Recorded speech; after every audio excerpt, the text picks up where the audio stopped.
when you have players that have gone to pro camps, have maybe experienced a little bit of even NHL exhibition or played a game or two before they come back to juniors, it's so invaluable having that, because for the young guys coming in, like you say, they don't really know, but if they're learning from these guys that set the bar pretty high, then they almost just kind of adopt that mindset of what it's like to be a pro, and I think it's huge. That was General Manager of the Spokane Chiefs, Matt Bardsley, and you are listening to the Up My Hockey Podcast with Jason Podolak.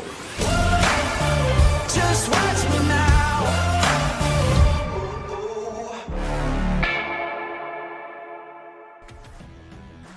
Welcome to Up My Hockey with Jason Podolak, where we deconstruct the NHL journey, discuss what it takes to make it, and have a few laughs along the way. I'm your host, Jason Podolak, a 31st overall draft pick who played 41 NHL games, but thought he was destined for 1,000. Learn from my story and those of my guests. This is a hockey podcast about reaching your potential. Hello there, and welcome back, or welcome to the Up My Hockey Podcast with Jason Podolak. I am your host, Jason Podolak. This is your home for all things player development. Oftentimes I like to focus on the intangibles of development and the journey that people can overlook, meaning mindset and the character intangibles that are required to be your best. The idea of peak potential, I think, is something that we should all be seeking, not only as adults, but also obviously as players who have big goals and dreams. And I think that there is such a competitive advantage right now in the marketplace for these intangibles, these intangibles of mindset that are involved in player development. That is an exciting time to do what I do. Lots of interest in the area. It's what's called the blue ocean. There's not many people talking about it or doing it, yet there is a lot of players who are benefiting from it. So it's exciting. And this podcast is really the extension of what I do in my core business, which is help athletes be their best and to help them reach their goals and dreams.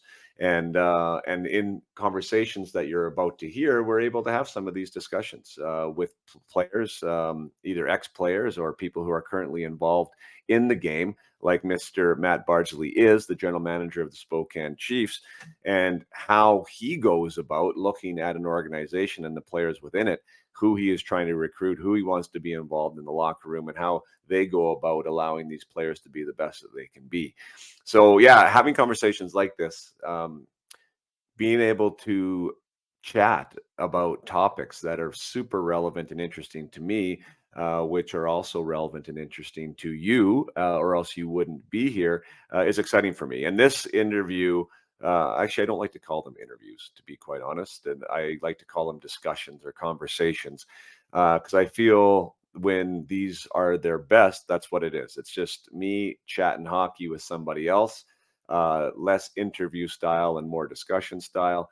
And when we're having these discussions, it's really fun. For me, it's super uplifting. And to be able to talk with somebody like Matt, who's involved in a real historic and traditional team within WHL, the Spokane Chiefs, a team that's super, close to my heart for obvious reasons. For obvious reasons for those who know my story. I was listed by the Spokane Chiefs at 13 years old and ended up playing my first games for them in the playoffs in my 15-year-old season. I had turned 16 at the time, but was still qualified as a 15-year-old, and then to play 4 more years with them, 16, 17, 18, 19, before I turned pro. Very, very special place in my heart, this organization. They treated me well. The people within that organization were great to me. The fans were fantastic to me. The people of the city were great. So to be able to interview Matt here, or to have a conversation with Matt was really special. Matt and I don't know each other, just as far as that is concerned. He had seen me play, as he mentions on this in this episode, but we had never crossed paths before. We did have a conversation prior to being on this podcast, just about me potentially working with them in some capacity. To be super transparent, I've always wanted to work with the Chiefs in some way. I thought that would be great with what I do now with the mindset development and the high performance training for athletes. Matt's phone was the first one that I rang, because if there's a team in the WHL that I want to work with, it's the Spokane Chiefs. So we've had some preliminary discussions there. Who knows where that goes? And that's not what this conversation is about. Would love to be able to support them, but neither here nor there. During that initial conversation, I did say to Matt, I was like, hey, would you mind being a guest? I'd love to be able to chat with you. And he was so gracious in the fact that he volunteered his time and shared with us, where his team is at now. His background is quite interesting. You're going to find it very interesting, a very unconventional route to being sitting in the chair where he's at. We talk about the WHL draft quite extensively. How Matt approaches it, what he wants his scouts to be looking for, what are the core tenets of a hockey player that he finds of the utmost importance, and might be something interesting there for some of you, because the thing at the highest piece of the totem pole is where you may not suspect that they are looking. And also talks about the benefits of the character intangibles and how important that is in assessing where these players are at, and at 14 how it's hard to assess that sometimes, because what might be conceived as potentially selfishness or weak mental toughness can sometimes be coming out as just like, that's the competitive nature, like the fire of the athlete is why you're seeing maybe some of this bad body language or some of these outbursts on the ice. And so it's hard to qualify that at times when you're dealing with 14-year-old kids that you're trying to assess as what they're going to be like at 17, 18, 19. So some really interesting discussions. Again, for me, special discussion. The Spokane Chiefs. You're going to see the Spokane emblem there in the background during our interview. Every time I see that, it puts a smile on my face and allows me to reminisce from some of the best times in my hockey career. So this is a discussion you're going to enjoy. Again, anytime you have an opportunity to have 60 minutes with the general manager of a team such as the Spokane Chiefs and the WHL, a place where a lot of players, especially in Western Canada, want to go, is very cool. And I hope you guys enjoy everything that he has to offer. So without further ado, let's bring on Matt Bardsley, general manager of the Spokane Chiefs. The general manager of the Spokane Chiefs, you guys all know that that's a pretty special team for me. So I'm excited for this conversation. Welcome to the program, Matt Bardsley. Hi, Jason. How you doing? Doing great, man. Thanks for being here. Yeah, no, thanks for having me. And it's exciting to talk about the Chiefs. And I know with your history with the team, and I actually remember watching you play with the Chiefs. So that's pretty cool. Yeah, awesome. We seeing that logo behind you there. It was once I got listed at the time I was taken before the draft sort of existed. That logo was like everywhere. I learned how to draw it. It was in the garage where I shot pucks. It was like, I don't know, something about that logo. I always loved it. I think they did a great job with it. It's pretty timeless. One of the best in junior hockey, I think, for sure. So it's always nice when I get to see that logo. Yeah, no, it is nice. I mean, now that I'm here, I certainly have appreciation for it. I know when I was in other locations, I had a bit of a dislike for it, but now I love it. So it's good. Yeah. You know what? Actually, we should take maybe a little walk down memory lane, because you and I had an opportunity to chat just previously to us being on air here and your history with Portland. And then we were able to reminisce a little bit about a series that was super memorable for me and maybe not as memorable for the Winterhawk fans. But maybe we'll just start just with your kind of start with the game. And I think that's probably a pretty good introduction to my audience. Yeah, no, for sure. It's, I'm early on when I started, it was pretty intimidating, but I'm fairly proud of how I got to where I was, because it's very non-traditional route. I was born and raised in San Jose, California, and at the time the Sharks weren't even there, so hockey wasn't much in the city of San Jose. My dad was living in Portland, so I would visit him in the summertime and then at Christmas. And during the Christmas holidays, he would always take me to a Winterhawks game, and that's how I kind of got into hockey. And then eventually down in San Jose or in the States is when ESPN first started picking up NHL. So I started to become a fan. Like I said, I would watch the games when I'd visit my dad. And then eventually I moved to Portland. I moved there in the summer of 1987 and started going to games. Actually, we had season tickets. So during the time that you were playing in Spokane and when you guys were coming to Portland, like that's when I was going to the games. became a real big fan of hockey. And then one of my early jobs was driving a zamboni at the practice rink where the Winterhawks were practicing. So I eventually got into coaching, just youth hockey, started house league, and then eventually up to travel. And the AAA team was going to a tournament in Nanaimo, and I was coaching the AA team. So I got called up for the AAA team as a coach. And one of the local players in Portland, he was there, and a couple teams asked about him. So when I got back to Portland that weekend, I became good friends with Mike Williamson through his time just in Portland. He was the assistant coach for the Winterhawks. And the player that was from the local area, his name is Paul Gostad. And so I just kind of referenced Paul to Mike, and one thing led to another. They listed Paul. And then at that time, they had asked if I'd be interested in scouting because they didn't have anybody working in the States as far as the U.S. players go. They knew that I traveled quite a bit with hockey, with the travel team. And, I thought I hit the lottery. So I was like, sure, I'd love to do that. And that was in 1999. So that was kind of my start, my introduction into it. But again, not playing the game growing up because where I was, it was a little bit intimidating because it was just like, well, who's going to believe in me and stuff like that. But, I learned pretty quick. I surrounded myself with really good people, knowledgeable people, tried to be a sponge. And it was great. Like everyone kind of gave me a chance. Listen, I don't know so much my story, but when they kind of asked, oh, where did you play? That's where early on I was kind of nervous. Oh, I didn't. And they're like, well, how'd you get this? But it was quite the opposite. So that's how I started with hockey, my background. But I started with Portland in '99 and actually worked with the team for 19 years. So that's awesome. I want to lean into that just a little bit and wasn't expecting to go there. I knew you had a little bit of I don't know what the right word is, humble, I guess, beginning or a grassroots beginning. But there's some type of confidence or some type of fire that has to be within you or a passion for it to do that, right? 'Cause you're putting yourself in an uncomfortable environment.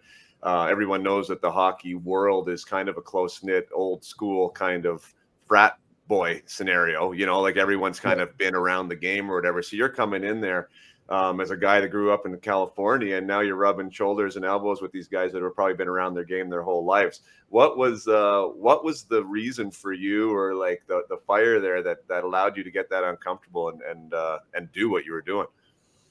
Yeah, I think, well, you're right about the passion part of it. Like I just absolutely loved hockey. I mean, whether it was watching it, listening to it, like even the broadcast when the team was on the road. Like if I wasn't at the time, I wasn't working with the team, but I would always, tune into every game. So I just became a huge fan of it. And certainly at the time, I wasn't thinking about a career of it, but I just thought, how can I stay involved? I knew it wasn't going to be as a player and certainly wasn't going to be as a coach, but I enjoyed going to the games. I enjoyed, just watching players play. And, maybe I felt a little bit like, well, maybe I can identify players or something like that. And then once I got that opportunity with Portland, I mean, it just went to a whole nother level where it's just, I just absolutely loved it. And then you start to, maybe you find a player that winds up playing and they're just like, oh, this kind of confirms maybe this is something I can do and stuff like that. I had great mentors, like Ken Hodge was unbelievable, gave me my first opportunity. A lot of people around the organization. Probably where it really changed is when Mike Johnston and Travis Green came in, because Mike gave me a lot of ownership in my role with the team. And at the same time, wherever we went, Mike always made sure to introduce me to the people, and he's so well connected. And that really gave me a lot of confidence because once you start meeting guys, especially, whether it was coaches or management or people that you see on TV, and they just treat you like another person, that really gave me a lot of confidence. Because again, I was probably a little bit insecure going in that, gee, once I'm waiting for that question, oh, where did you play or what have you done and stuff like that, and how you're going to be responded to with it. So I was a little bit insecure going in, but then I started getting really confident as I started to meet people. And being part of a successful organization really helps too. We had a pretty good run there in Portland. So. Yeah, no, you guys had some really strong teams and some hard teams to play against. That's for sure. Yeah, I mean, the validation of there's two words that kind of came to my mind there when you were talking. Well, one is in that scouting capacity, the proof for you, I guess, and for your peer group is identifying the players, right? It's one thing to be on the road and watching, right? But I guess that would have been sort of your testing ground to see what you see, right? And then having that voice at the table and having those players come up. The other thing that I was thinking of is the word confidence that you used a ton of times. And isn't that such a crazy word? Because, like you're experiencing it there and as a scout and being in a new environment. And then with what I do and working with the players all the time, like that's the word that comes up all the time, right? Like I want more confidence, or I need more confidence, or I have a hard time maintaining a consistent level of confidence. And it's hard when you're sending players to an area that they've never been to before, right? So, I mean, you guys have that every year, right? There's new players coming into the league. They've never played a shift in that league before. They've never scored a goal in that league before. They've been hockey players, yes, but they've never proven themselves or even know what to expect at that level. And it's hard to walk into those environments sometimes, or harder for some people than others with that C word, confidence. How do you remain confident? Is there kind of a little bit of a side trek, I guess, but is there a way, or your coaching staff, like when you bring in these younger players or rookies to the organization, that allow them to feel confident and comfortable? Yeah, I think so. I mean, I think, and it's a word that's probably used quite a bit, but it is your culture, right? In your room. And, you want to get to a spot where you walk into the room and it feels like, okay, this is a pro environment, even if we're in juniors. But, when through my experiences, seeing teams that when you have players that have gone to pro camps, have maybe experienced a little bit of even NHL exhibition or played a game or two before they come back to juniors, it's so invaluable having that, because for the young guys coming in, like you say, they don't really know, but if they're learning from these guys that set the bar pretty high, then they almost just kind of adopt that mindset of what it's like to be a pro. And I think it's huge. And then that just breeds confidence. And you're just seeing it more and more now, today's athletes. I mean, there's so much more information out there when they are 14, 15. I think, a big thing we try to do is, once a player, if he's committed to us, he's signed a standard player agreement, he comes in, we always try to make sure we bring them in during the season if we can. And then once their season ends, bring them up for the end of our season, hopefully playoffs. And they just get a bit of that experience. They understand the routine. So when they come in the following year, instead of maybe waiting till the end of October, early November, that they start to feel confident. They've already got a bit of an idea of what to expect. They've got a relationship with the staff. They know some of their teammates. So when they come to camp, they're almost hitting the ground running. But again, that comes from confidence, because, I think you want them to feel confident, but it's also part of our responsibility as developing players to foster an environment where they're going to feel confident. So. Yeah, I think for me, and just my experience with it, and again, we're talking decades ago now, but going to new places, the communication was super lacking back in the day, right? Like, just as far as like what the expectation was for the player as an individual, or even what the routine was, or even like the welcome, hey, we really want you here. Like any of those things, like, just didn't exist. Like that whole kind of the personal side of the game, it was, especially at the pro level, it was all about, you kind of being an asset, and, don't get too comfortable with the asset. That's the way it kind of felt, right? But I think these young men and women, like, I mean, they want to know where they stand, what the rules are, what the expectations are, why they're there. I mean, those types of things I think help with the comfort level, and coaching staff seem to do a much better job of that these days, of making people feel comfortable when they walk through the doors. And they're also understanding more that the elder leaders, right, like the older veterans, as you say, like they play a role in that too, right? Walking across the room, shaking hands, making sure that they know their name, taking them out for lunch, or these types of things. So there's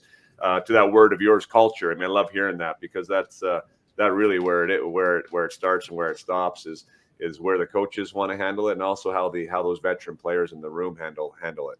That's where the standards are set. We got to go back to that series. So Portland, Spokane.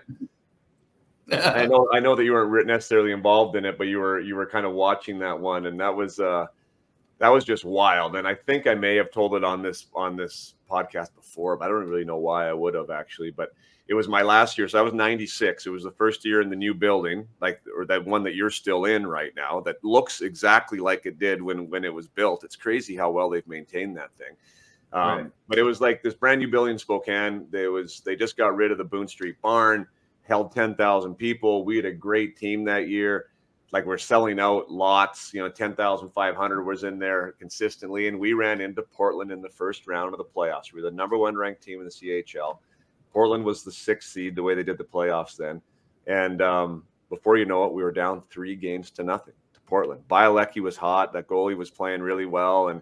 And they were scrappy and they were a good team. But like, we were kind of just shocked. And at that point, Matt, I know I told you that last time we talked, but for those listening, there was going to be history made either way, because a 1 seed had never lost to a 6 seed at that point in the WHL playoffs.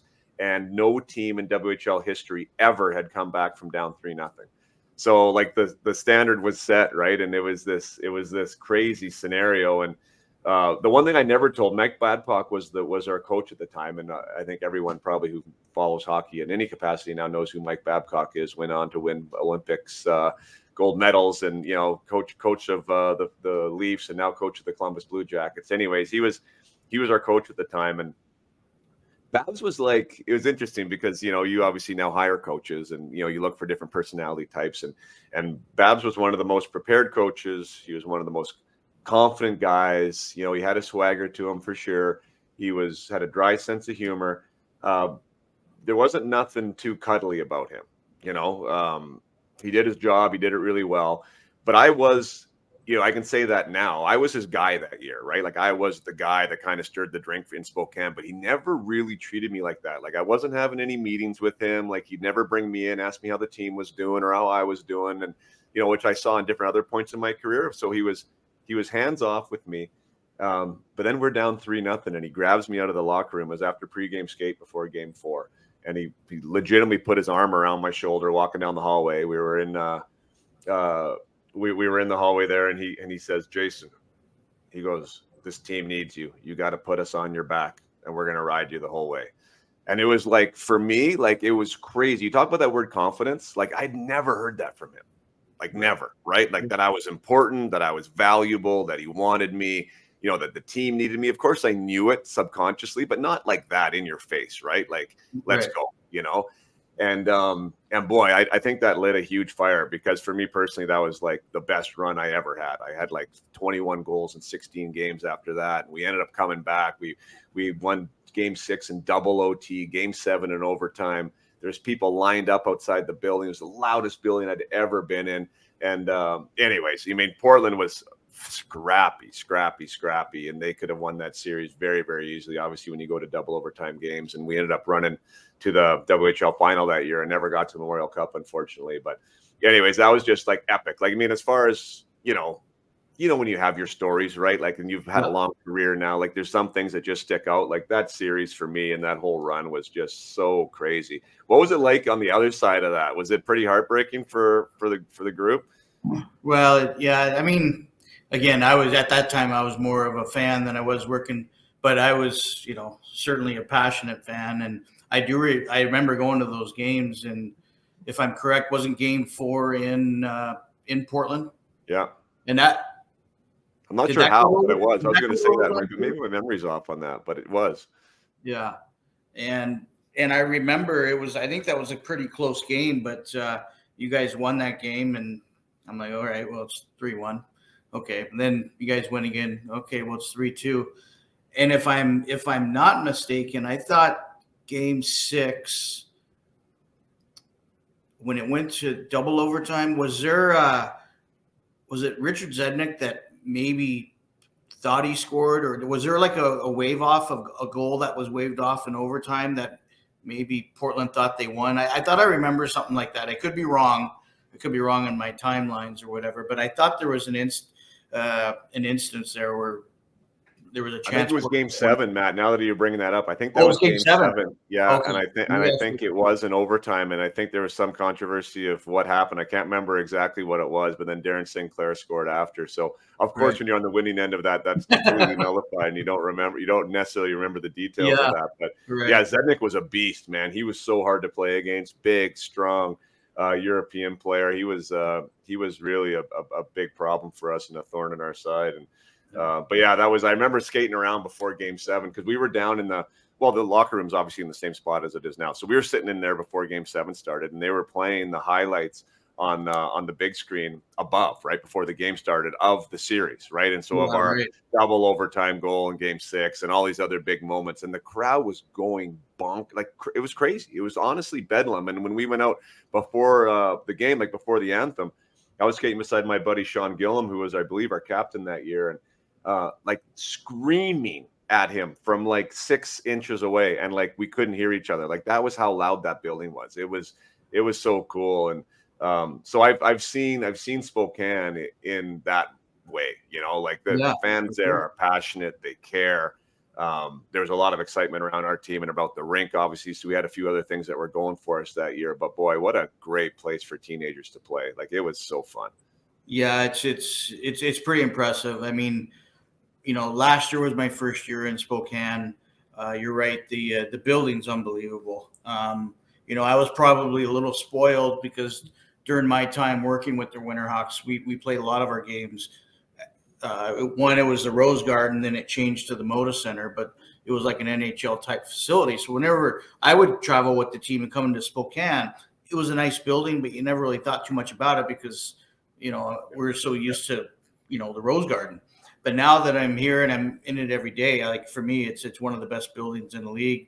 And like you said, you would think you wouldn't think it's 30 years old. It's, feels like it's 10 years old, but the city does a great job putting money back into the building to maintain it, keep it modern looking. It's a multi-purpose event. I mean, we get a lot of concerts, a lot of shows. So there's a lot of stuff that's happening in the building, but they really do an unbelievable job of maintaining it.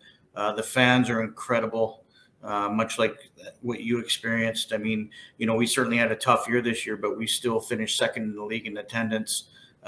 So it's quite impressive. So I feel very fortunate to be here, and I know we're kind of branching off, but even on a personal level for a family, I have a 7-year-old daughter, a 4-year-old son, and we absolutely love it here. We're in a great spot, a great area for schools, a lot to do for the kids. It's a great community. Like we feel really blessed to be here. It's a great spot. And I know you were here for a while and you got to experience it too. So yeah, I know it is a fantastic area. The only thing, and not like, because everything was awesome. The schools were awesome. Everything was great, but it's so big. Like as far as like it's widespread, right? I remember like I lived in the valley, and a lot of my guys were building up on the north side there, right? And so like that drive is like 30 minutes, and for me coming from a small town, it felt like an hour. It was like, oh my God, this is so far away.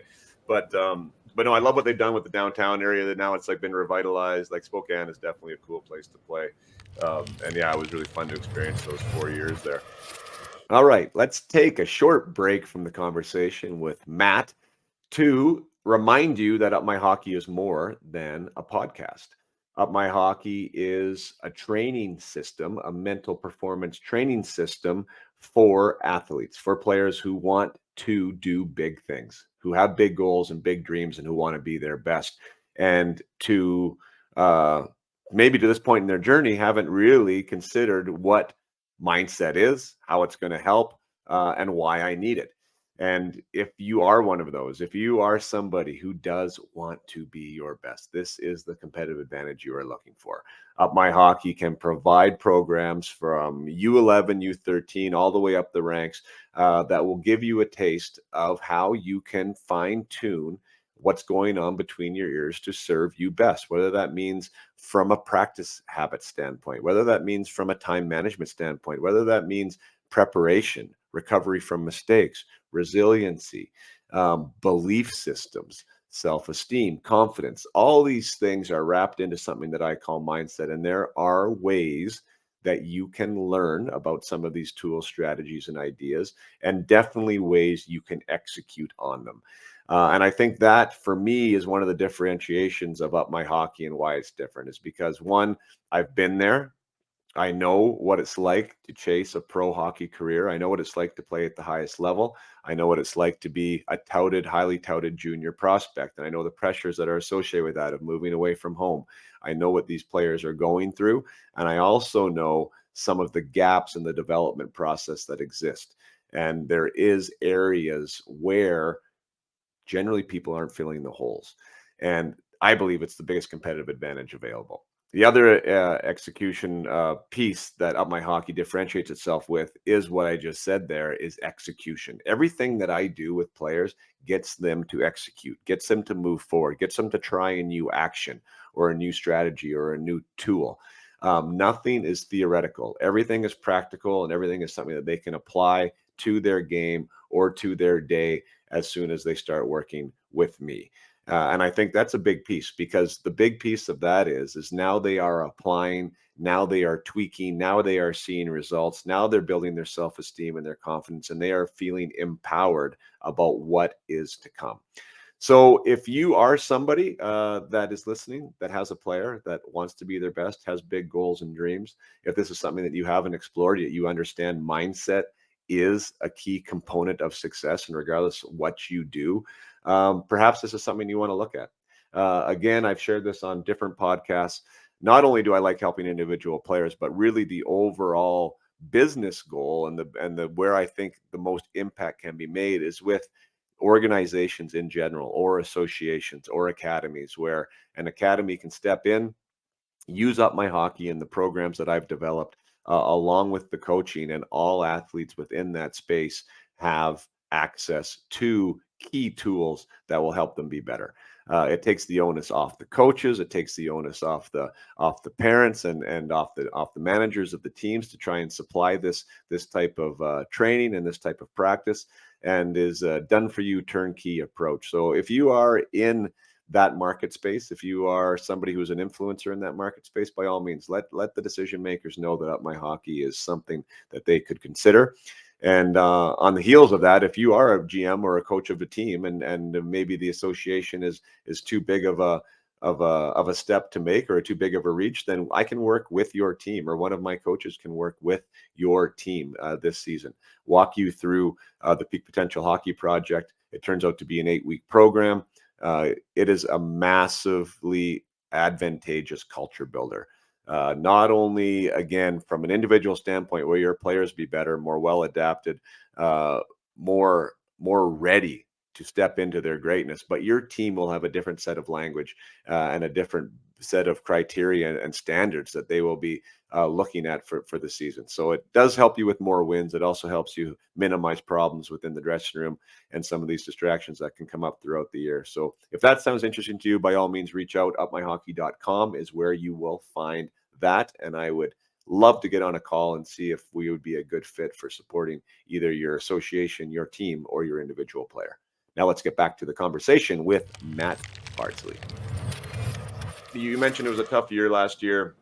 I mean, I don't know exactly where they finished in the standings, but it wasn't where I know you guys wanted to. But how do you look at that from a GM's position now? Like, what is the outlook? How do you build on last year? And is there like a long-term 3 or 4 year play that you're trying to work at, or what is the way to get back to the playoffs and winning more than you're losing?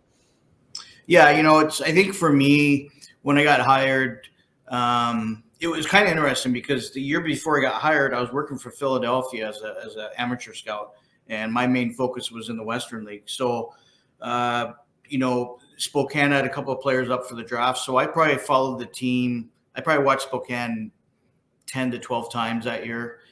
So when I wound up getting this opportunity to go through the interview, I had a bit of an idea as far as just the roster goes. So coming in, I kind of had a bit of an idea where we were. At the same time, you got to be realistic too. Like within the division itself, Seattle was an incredible team, and we knew they were going to be loading up.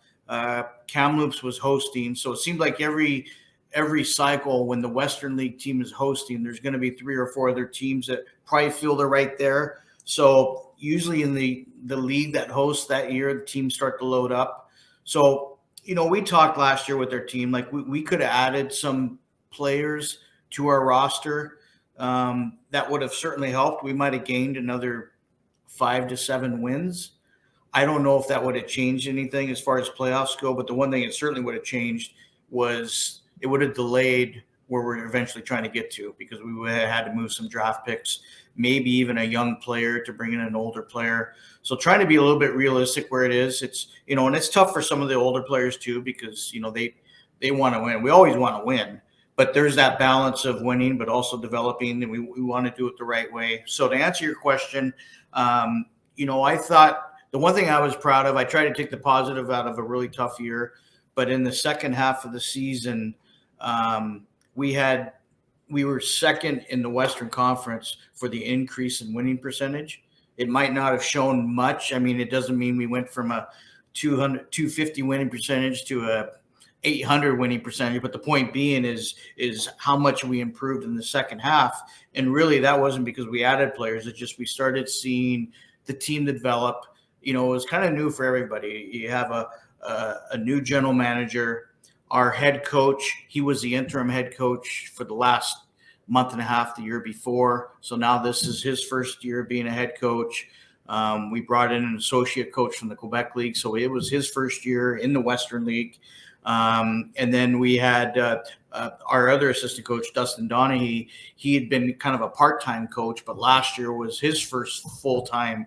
So there's a lot, everything for, and that's, that could be tough for players when all of a sudden you have different voices, different mindsets. Maybe, you have to kind of adapt to that. So I thought our players did a real good job of battling through that, sticking with, we talk about sticking with the process, so to speak. They did, but we started to see some really good, our players develop. Again, kind of knowing where we were within our division and even in the conference, it was going to be tough. But I really liked the way we finished the year. And then just kind of going from there. Like we were the second youngest team in the league, and Jason, you've played in the league too. And, but usually the older teams probably have a chance somewhat of winning, so to speak, just kind of the way it goes. So we knew we were in tough there, but now we're collectively a year older.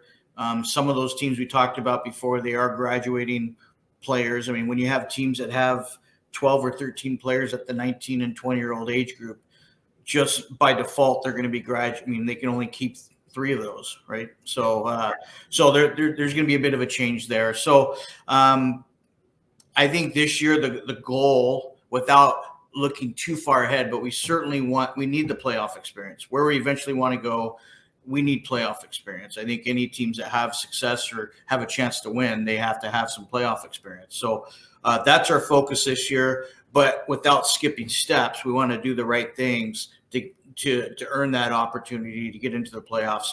But I believe we have that with our coaching staff, with our players. I believe we can get there. The long-term vision, playoffs this year. I believe the following year we can compete for the division.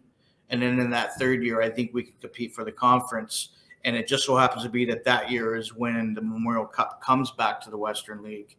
And now they've opened it back up to the U.S. teams. Like this year in the OHL is hosting, and Saginaw was awarded the bid, or they'll be hosting. So I believe we have a chance to compete for the league in that third year, in kind of what the plan is.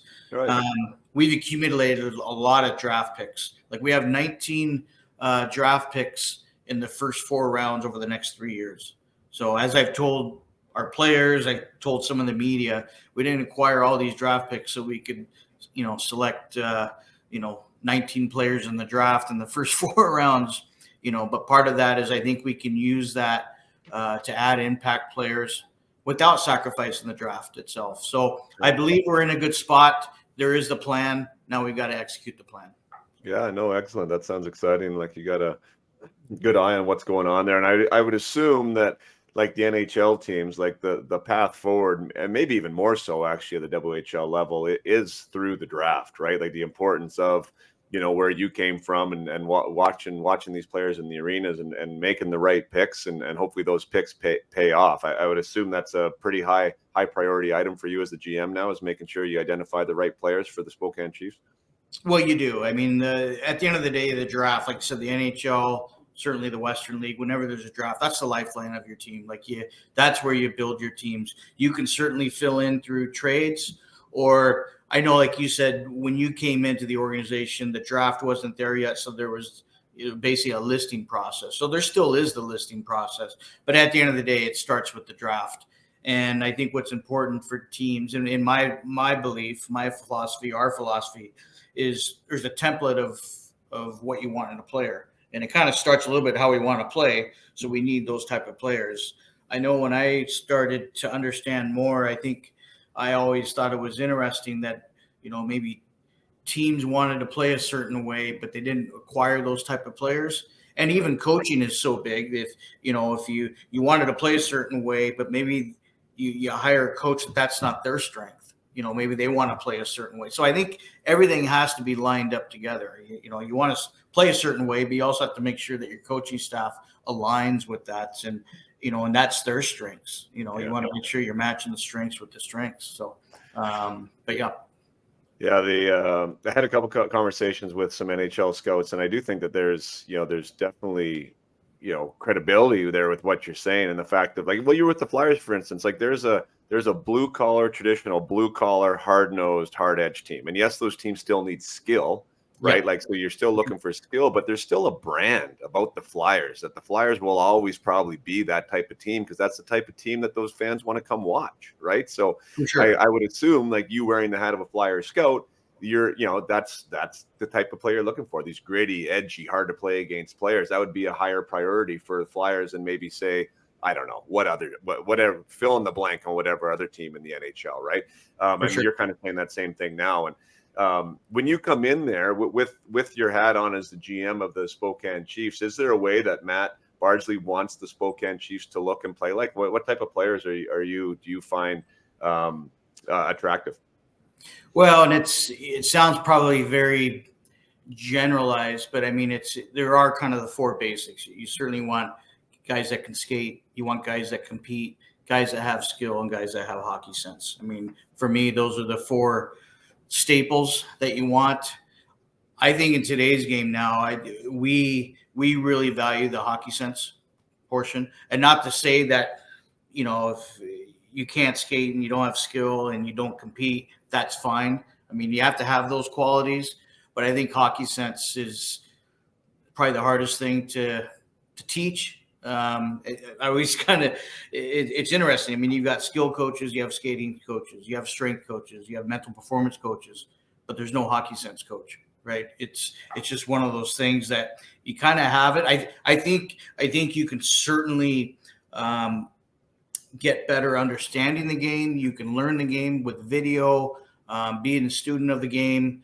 I do believe as you get older through the league, the game probably becomes a little bit easier, maybe even slows down for you a little bit. But at the end of the day, it's, to have that hockey sense, some players just have it. Some guys are at elite level the way they think the game. But those are kind of the four areas, our criteria that we look for. Character is a huge piece as well. And that's more so, you can certainly see that a little bit as you're watching a game, but that's where it's imperative that our scouts are doing a lot of the behind the scenes work. They're talking to coaches, they're talking to parents, they're talking, just using your resources to get information about the player, the individual. You can certainly see things on the ice. I think sometimes you can misread a player's character too, because sometimes the players that are so driven, it's just their emotion. They slam a stick, they, whatever, they're on their teammates. As long as it's coming from a good place, but sometimes from afar, we can watch players say, oh, he has bad character. But then you talk to the coach, you talk to other people, say, oh, no, don't mistake in that. Don't mistake in that for some sort of weakness. He's just so driven. He's not mad at his teammates. He's expecting the best. So I think you you certainly have to make sure you're doing your homework on individuals. But kind of, I guess, the long version of what you asked there. Yeah, we want to play a certain way. These are the things that we need. The one thing we really talk about, Jason, is we want to draft. Like when it comes to drafting, we want to draft top 6 forwards, top 4D, a starting goaltender. And that's not to say that bottom 6 forwards are not valuable. But what I would rather have, or have our philosophy is, if he doesn't happen to become a top 6 forward, then we feel he's got all those qualities. He's going to be a really good bottom 6 forward, rather than trying to draft a bottom 6 forward. And if he doesn't quite reach that, then he's probably not on our team. So we kind of have a bit of a guideline of what we're looking for, and that's how we kind of do our focus. We want top 6, top 4 starting goaltender, and then if, like I said, if they don't quite reach that, we know that there's still a spot for them on the team, that they're going to be really good. Yeah, interesting. I love that philosophy and that insight. Thanks for sharing that. Because yeah, I mean, the trickle down could definitely happen. I guess when you're dealing with those 4 quadrants, if we're going to generalize them, usually the top 6 guys would have high skill, right? They would probably be high in the hockey IQ quotient. They'd be higher on the skating side, and then maybe if there was one of the 4 quadrants for you, there might be the compete level that could be maybe a little bit lower, right? With those top 6 guys. Yeah. But it's kind of funny, right? Because like that's when I'm watching guys like that compete level, and again, it's like what you're watching. Sometimes that is so. Like it's so powerful when you watch somebody that really competes hard. Like he can make up for a lot of different things, and then those guys are like, those guys are obviously supply some value too. And I know you're not. You said that compete is a huge thing for you guys, and along with character. And I think those kind of go side by each too, right? Because those sometimes are the guys that drive the bus. For sure. Well, and I think in the compete, it can be a pretty broad spectrum too. Like sometimes people, maybe when they say compete, this guy just goes and runs guys over, he's competitive. Yeah. That's certainly one aspect, but competing for on the boards, competing, let's say you lose the puck, how's his puck retrieval, or trying to get the puck back. Does he just let somebody else do it? Even in faceoffs, he's competitive in faceoffs. He's going to be. So I think there's so many different levels that can branch off from the word compete. Doesn't necessarily have to be a guy that just goes so hard. You can work really, really hard, but maybe you're not even being effective that way. Yeah. But compete is very important. I mean, you need that in today's game, but also with today's game, I mean, we watch it. There's so much skill. The skating's unreal. And that's where I think the hockey sense is really important, because the game's so much faster.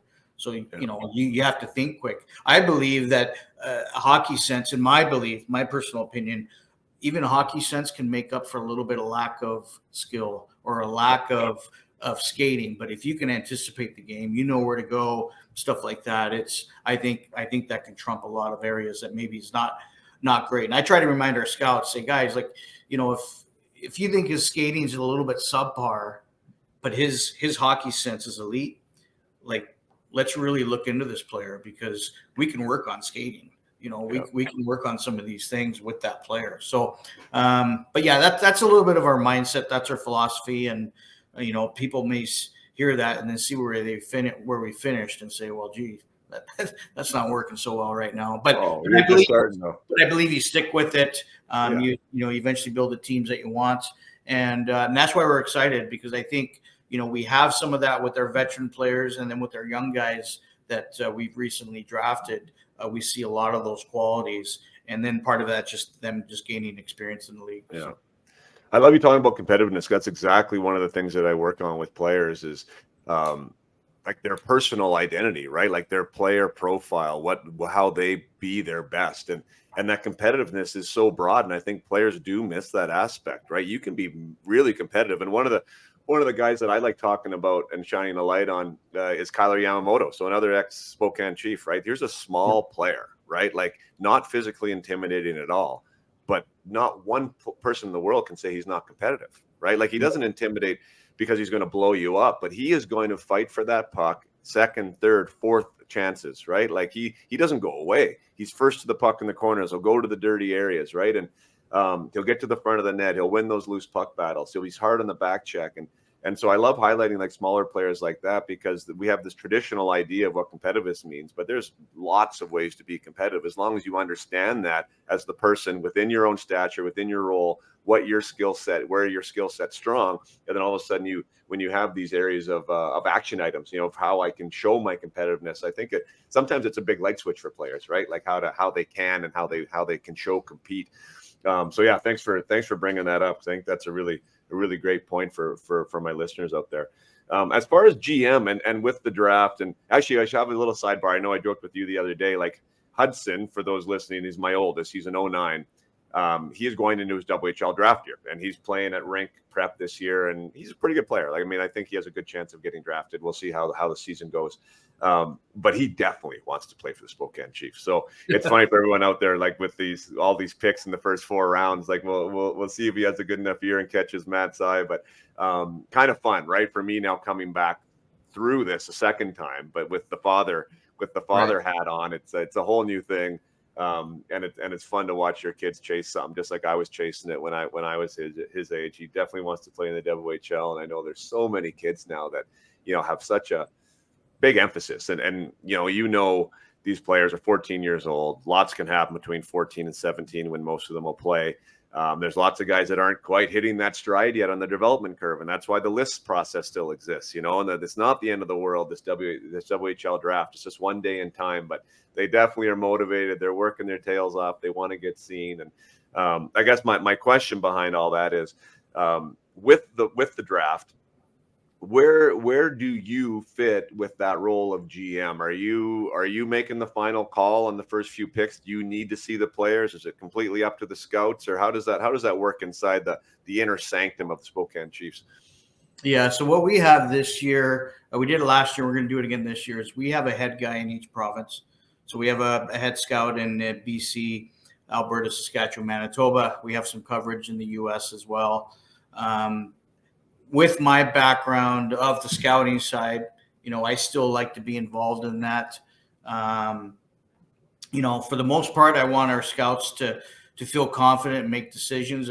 Sometimes, like this year, we had the 3rd overall pick, so I certainly had a big say in what we were going to do, the direction we were going to go with that, because that's such an important pick, and not that other ones are not.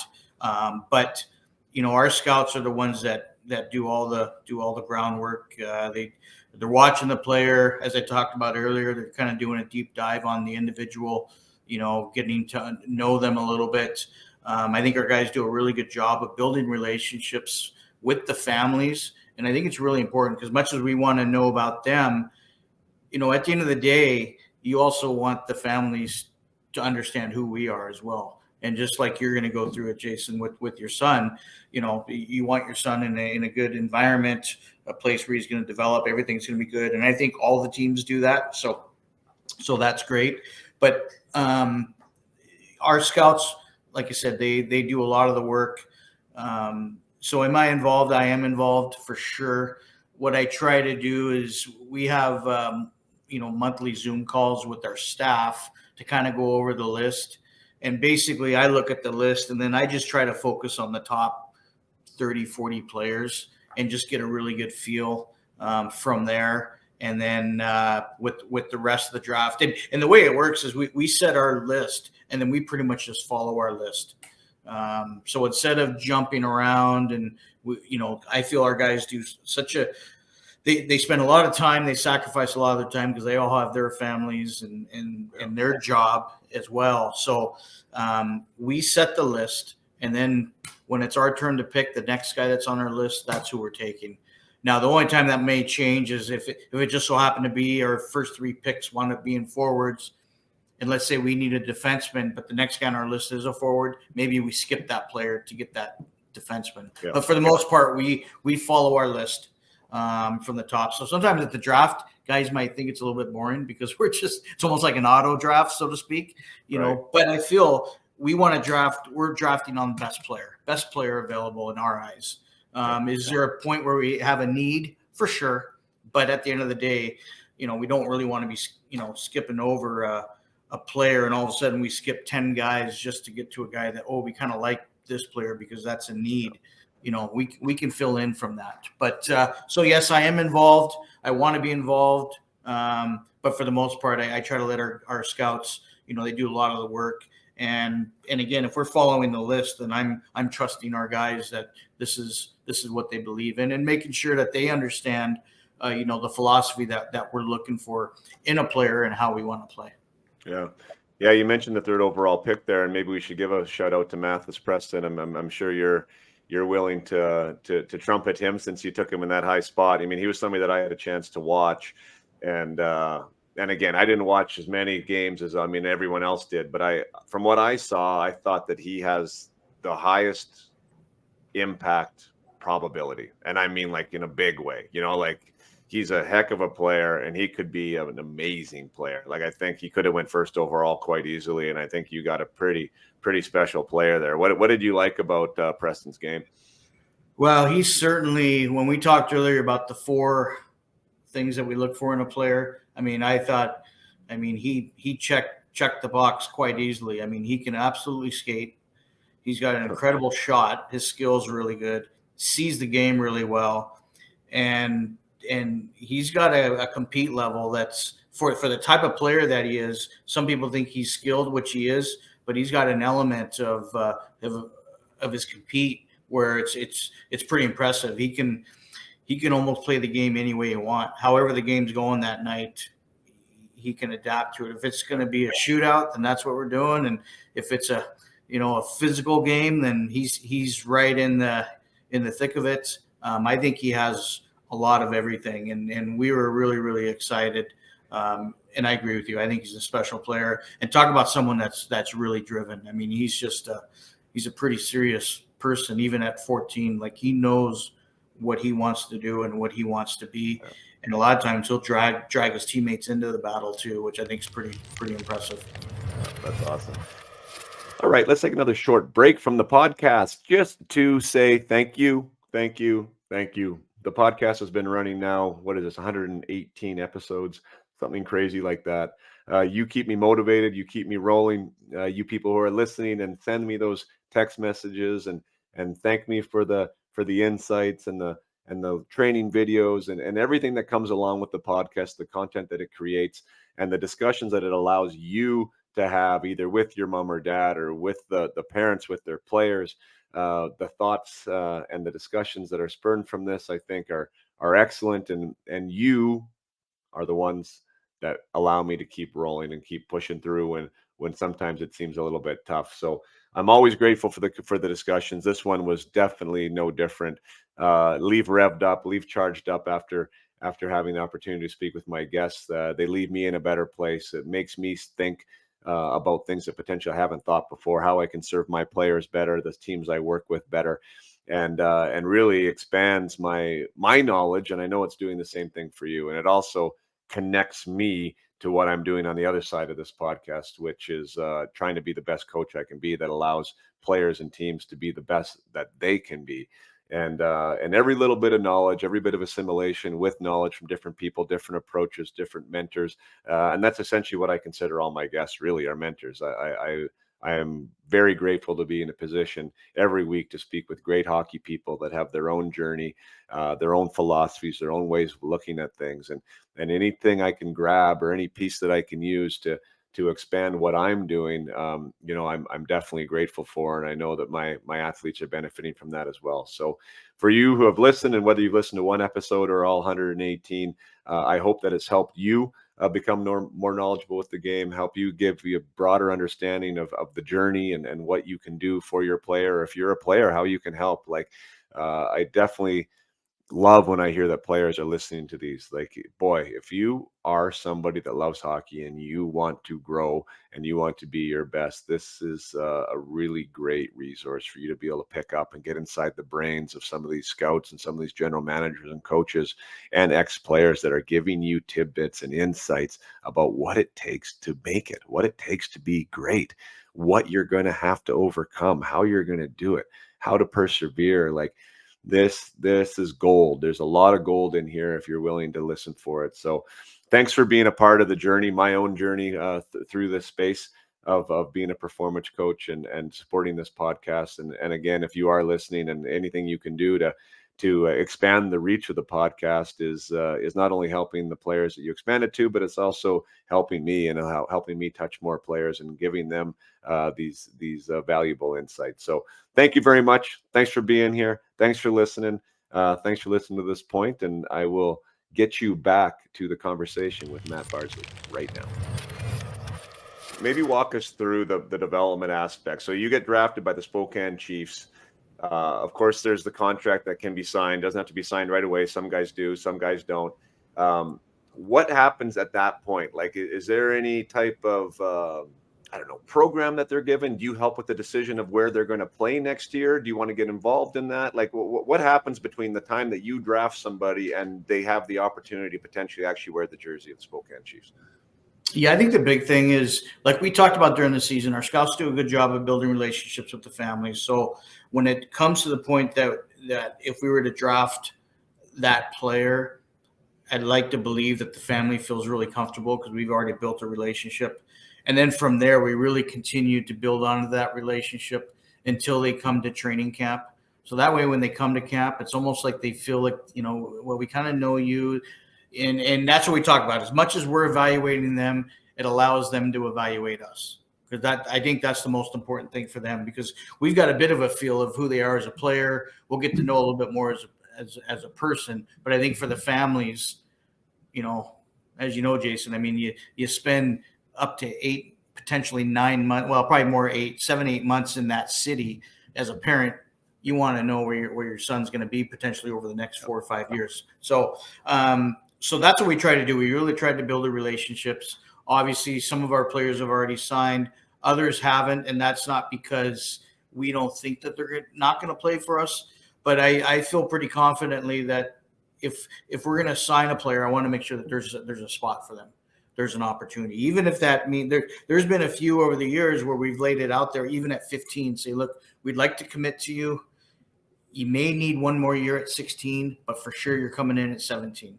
And in my office right behind me on that board there, if I open it up, I've got a depth chart for this year, for the following team, or the following year, and then the year after that. So there's a 3-year where I've got a depth chart. So we can see where we're at in our age group, in our positions, where we need to fill in. So if I'm going to commit to a player, I want to be able to let that player and the parents know that we have a spot, even if that means it's not till 17. But the thing we're willing to do is commit to them and commit to their education right off the hop.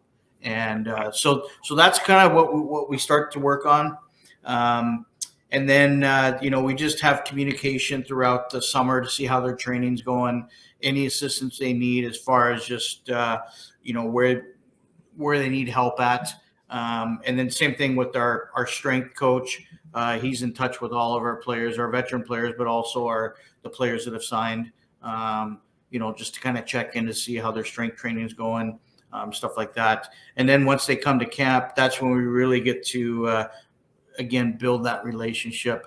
They get a bit of an idea of everything. So with the development side of it, like the player development side, is there, I don't know how to put it. I mean, I know you're not hands-on with them because they're playing for another team, right? They have another coach and they're with another organization when they're 15, 16, 14, 15, about that 1 year, I guess, for sure. Your top players are going to come up and play at 16. And I know there's only 1 or 2 probably a year that do that, but you still have that 1 year, that 15-year-old year for everybody that they're not a part of your system, right? Potentially at that year. Do you just allow like that system to take in, or do you get involved in it somehow, depending on where they're at, as far as, maybe a strength program for them or a training program, or maybe some type of skill development package? Well, we give them it kind of starts at training camp when we do our exit meetings with our players, and even the ones that are signed that are going to play some exhibition games. When we send them back, we give them a little bit of feedback. This is what we'd like to see you work on. These are some things. This is what your strengths are. So make sure you master that. Here's some areas that you can improve on. For the most part, like we'll get some parents that will call and say, "Hey, we have 2 options here. We can play for this program, or we can play for that program. What are your thoughts?" I don't really like to say this is where you need to play. I don't think that's right. I think at the end of the day, we're going to support the player and the family wherever they're going to play. Now, if they're asking for advice, if we know the program, say, this is where I think this program's strong at, and this is where I think this program's strong at. wherever you want to go, that's great. I think ultimately it's probably a little bit about your opportunity. You want to go somewhere where you're going to get opportunity and you want to earn it. But at the same time, if you're going to be a key contributor to that team, you're going to get some power play time, some penalty kill time, especially a player that's signed with us that's going to help fast track their development, get them ready. And, there's a lot of organizations around Western Canada that are really good now, same in the US. And a lot of these coaches are pretty good, especially with this age group. So I feel pretty confident wherever our players are going to be. And ultimately, it's our responsibility to check in. So then during the season, as much as we are focused on the draft itself, we also have a mindset. We got to make sure that we're following up with our prospects just to see how they're doing. And I try to go in and see our guys when I can, especially our signed players, just to kind of check in on them. I certainly touch base with the coaches to see, how they're doing, but at the same time, also support their organization. If sometimes they might say, hey, you know what, can you give this player a call and, just kind of check in with them and stuff like that. So, we're invested in that player, like with their education, their commitment. We want to make sure that we're assisting them with support so that when they come in and when we go all the way back to what we first talked about, confidence, I want to make sure they're coming in at 16 or 17 with a lot of confidence. Yeah, no, that's fantastic.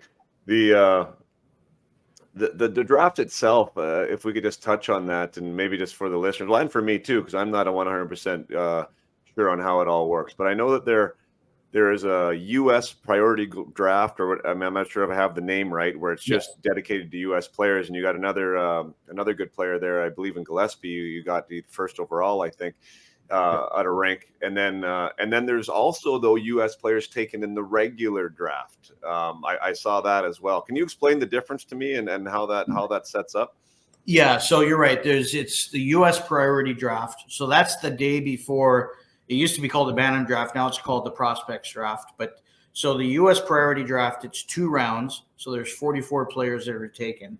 Any player that was not taken in that draft, they roll over into the prospects draft, which is the following day. So it allows just the focus of the first 2 rounds for the U.S. draft, and then anybody that's kind of carried over, they can get selected. And we did that. We selected 2 players, and then we also we looked at a player in the regular draft as well. Gotcha. Can you share what the philosophy of that is? Like, why don't they just have them all in one draft? I think just have a little bit of focus with the U.S. I mean, obviously, I think it's pretty much well known. You've got the CHL, and then you have the NCAA, and I think it allows teams to really focus. Like you get 2 spots initially; those 2 spots don't even impact your 50-player list. So it allows everyone to get a chance to select a player. And we're starting to see a little bit more of the Americans that are signing. Like so far, I think there's been 4 or 5 of the Americans from that draft in May, just that U.S. draft, that have already committed to the Western League teams. So I think they're just trying so that there's a focus there, rather than when you go into the prospects draft, you have to almost gauge, like, we really like this player, but his commitment level might be low. So do we take him in the 3rd round, or do we wait till the 6th or the 7th round? But in the U.S. priority draft, they give you 2 extra spots. So hopefully for our league, that enables teams to try to select guys who they believe are the high-end players, and then try to recruit them, rather than maybe they don't take a player in the prospects draft because there's a lot of the Canadian players still available. Gotcha. No, that makes sense. Yeah. I guess that's a very real concern, and I know that's why it's probably one of the higher questions on the scouting forums or the recruitment forums is, I mean, do you want to play in the WHL, right? Because you don't want to be squandering these picks that are so important on players that don't have any intention of being there. How do you assess that? Because people could be holding their cards tight. I mean, who knows where parents are at and where the players are at. But I assume, especially with your earlier picks, like you need to know that they are willing to come. Yeah, you want to have a pretty good idea. We believe, my philosophy is, even if a family or a player says, we're not really interested, that's not going to determine whether we draft a player. What it may determine is where we draft that player. So Dan, so you are correct. Like in the early rounds, we certainly need to know, but we're not going to take a player that we really, really like just because they say they're not really interested. It just determines where we take that player. And that's part of our job is on the recruiting side to provide a plan for them. When it comes to signing players, if we're doing a recruiting, I try to put together a development plan that's just not coming in and just being general, say, we're going to try to develop you into an NHL player. We try to put together a plan that has year 1 at 16. This is what this looks like. This is what year 2 looks like. This is what year 3 looks like. And so they get a bit of a layout of what it's going to be. If we're honest, the USA Hockey's done a real good job over the years. NCAA hockey is certainly big. I think the biggest thing is where players are going to go until they get into NCAA hockey to maintain their eligibility. So you obviously in Canada, you've got the BCHL and the Alberta Junior League and so on. And certainly in the U.S., the USHL is the main prominent junior A league that enables players to maintain their eligibility until they go in the NCAA. So there's basically 2 routes to try to meet your goal, and we always sell it on why we think our route's good. There's been some players in the past, Jason, that and I really, really appreciate how they approach it, and they'll just say, Matt, my goal is to play hockey at an NCAA university. If it doesn't work out in the end, if I'm not a pro, then that's fine. But I've always had a goal. And when players say that or families say that, it's like, you know what, I get it. That's great. But when they come back and say, well, we're going to go this route because we think this is our better chance for the NHL, well, then that's where I feel that we can say, well, this is why we think our route's good, or why Spokane is good, why we can do this. We make it really, really known within an organization. We're never going to negative recruit. We're not going to say anything negative to try to get a player to come to us.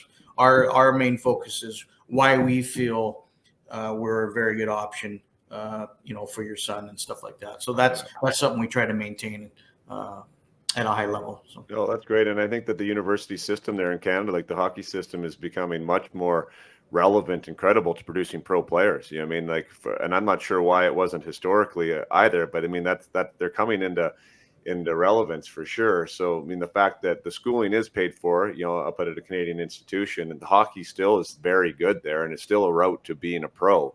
I think that really helps as well. As far as from the recruitment process is concerned. Well, I agree with you, Jason, and we certainly have to make sure that we continue to send that message. For whatever reason, there's this mindset that if you go to Canadian university, then the dream is over, and that's not the case. It's different.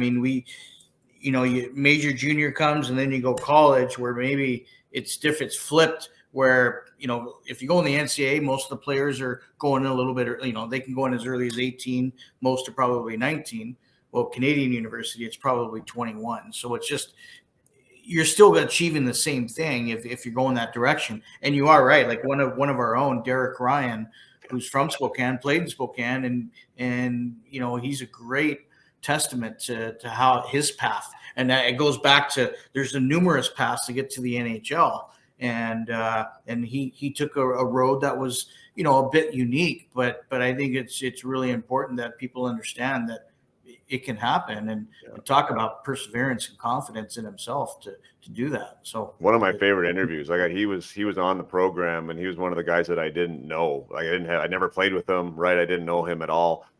Reached out to him over social media. He was kind enough to come on, and what an amazing story. And it was awesome to celebrate and to have him tell it. I didn't know half of it, then the fact that he's still in the NHL now is remarkable. So if anyone out there hasn't listened to that interview, I highly recommend it, because he was one of the first, essentially kind of a trailblazer, not directly from Canadian University to the NHL, to an NHL contract. It took a longer road, but still there is definitely more guys signing NHL deals out of that league now. So I think that's helpful for the recruitment process at WHL. I know we're right up here against the clock. The last question, and I always I want to end with this just because, and maybe I'll put you on the spot, maybe not, I don't know, but like the idea of not getting drafted as a 14-year-old and that this dream is not done, that I think the stats historically say like roughly 30 to 35% of the league is undrafted players that are consistent in the WHL. And so, just to keep the spirits up, and it is one day in time. Like, do you know offhand how many players on the Spokane Chiefs from last year's roster weren't drafted? Yeah, I should know that. I don't know if I can give you a firm answer on that, but you are correct. I mean, there's more and more players that are coming into the league that weren't drafted. And we talk about the draft is certainly the lifeline to your team, but it just doesn't stop there. And over my time in Portland and then my 3 years in Kamloops and now in Spokane, I mean, probably at least 30%, maybe even 40% are going to be, your roster is going to be made up of players that weren't drafted, and the draft is just the first opportunity. It gives you the first opportunity that you are going to a camp. I mean, every year at our camp, we have anywhere from 3 to 5 players that are invites that wind up making our list. So I think invites that come to camp, their main focus should be coming in. Hey, I'm going to try to make this list. That should be the focus. Come in. You've got 4 days to make an impression. But every year we have 3 to 5 that make our list. Now, do those players ever make our team? Not sure. But just like some of our drafted players may not play, whether it's their development, maybe it's just opportunity that's available to them. Like maybe we just don't have room, so to speak, in their age group. But I think it is important, Jason, for that message that if you're not drafted, that's not the end. And it's no different than the NHL. I mean, we see guys that don't get drafted that wind up signing free agent contracts and playing the NHL, or guys that get drafted in the first round of the NHL and maybe never play. Those things just happen. So, but yeah, I think it's important, especially at the Western level, because it is tough. I mean, we are drafting 14-year-olds. I mean, are they physically ready? Are they emotionally ready? It's just there's so many variables when you're talking about a 14-year-old, and where he's going to be even in 2 years. Some of those players all of a sudden physically hit a growth spurt. They grow 6-7 inches, and all of a sudden they start to catch up with other guys that were drafted. And you're like, oh, that's where I think it's important that the evaluation process never stops for us, whether you're 14 or whether you're 17 or 18, it never stops. Yeah, no, I just like getting that message out because it is just one moment in time. And it's all about like falling in love with the process, as you said earlier, as a player. And that's the one thing that I try and get my own boys to buy into, and anyone that that I work with is, it's about you getting better. And whether you got drafted 3rd overall like Mathis Preston, like he needs to get better too. And the guy you drafted in the 7th round needs to get better. He might need to get better faster, right? He's got to understand that, there was like 6 rounds of players that people thought were better than me. So there's obviously a gap I need to close. So maybe there's a little more urgency in his game, but Mathis cannot be comfortable where he's at. I mean, and that's just whether you're player A or player Z, you got to fall in love with that art of getting better, because you're always trying to get there. And there's always guys that are going to come up from behind that are doing the work that maybe you're not. So I like that message. And there's lots of guys that play in the league that have never been drafted. So appreciate you saying that. I think that's a good way for us to leave this one. I know you got a meeting coming up. So Matt, thanks so much for spending the hour with us here and with my listeners and sharing a little insight into what the Spokane Chiefs are and what you're about and what it's like to be a WHL player. And I know we're a lot more knowledgeable because of it. Well, I really appreciate it, Jason. I appreciate you having me on. I know you're a proud alum, and it's always exciting to talk to anybody that's been through the organization, and hopefully this year when we're coming up, when we're in Kelowna or Kamloops. I know Kamloops, which one's closer for you, but maybe I'll reach out to you and maybe you can pop on out and we can connect in person. Oh, that'd be awesome. Yeah, I would love it. I did see a game last year, and the boys are at the perfect age where they like to go watch too. So if the schedules don't collide, it's tough sometimes with how busy they all are, but it's nice to get them out and watch the WHL hockey, especially with that Spokane Chief logo ripping around the ice. So yeah, thanks so much. And, for sure. Well, I'm sure I'll see you around the rinks too with your boy up in his draft here, right? So we'll be talking quite a bit. So all right. Cheers, Matt. All right. Thanks, Jason. Take care.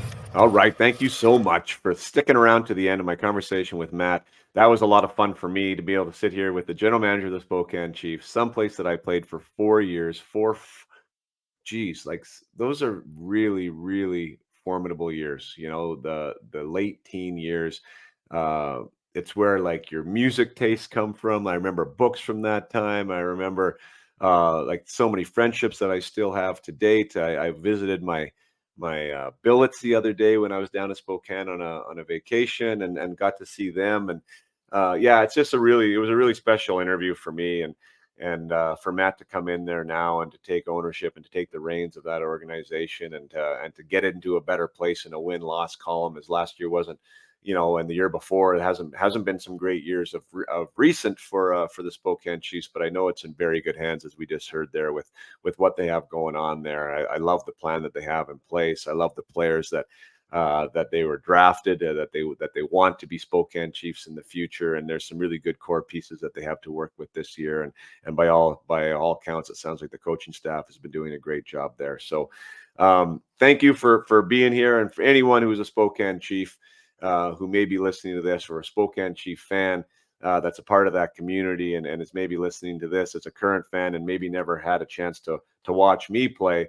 I just want to say thank you to that whole city, the organization, the Bretts, Tim Speltz when he was there, all the coaches that I played for, Brian Maxwell and Mike Babcock and Perry Shockey and Mr. Braun, and I know I'm missing some people, but there was every person there had an impact on me and on my journey, and I just want to thank you for that, because it was a special time, and I hope that anyone here who is maybe wanting to play in the WHL gets to go to a great organization and have it be as impactful for them as it was for me. So I know a lot of people are trying to make a decision out there. I am definitely not pro WHL. You have to go WHL or the OHL or the QMJHL. You don't have to play Canadian major junior hockey. But it was a special piece for me. I think it is a very good league. I think it's a very great development league. I think it teaches you how to be a pro. I think there's a ton of accountability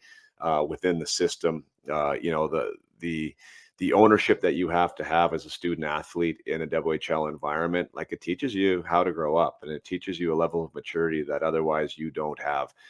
The road trips, the length of the bus rides, the amount of games you have to play, the amount of practices you have, that you have to show up and get your school done. That's such a priority. There's tons of things there that are just part of the ecosystem that make you grow up as a person and as a player. And I know there's massive benefits of the NCAA route and those that go to play Junior A. And I'm working with the Salmon Arm Silverbacks in their mental performance capacity, and I see the big goals and the big dreams there, and the level of skill that's in that league, and many of those players move on to the NCAA and have great pro careers after that and continue their education in the States. So there's definitely not a right way. I definitely don't think there is a one way for anyone. I think everyone has their own path, and whatever you are drawn to is going to be where you want to go. But I do know that WHL is a heck of a hockey league, and there's a lot of good players there. And for those of you who want to play in the WHL, go chase it big, cherish every game that you get, and recognize that you're amongst some of the best players of your age group, and it is a great place to improve if you're willing to put in the work. So thank you again to Matt Bardsley and everyone else who's listening. Until next time, play hard and keep your head up.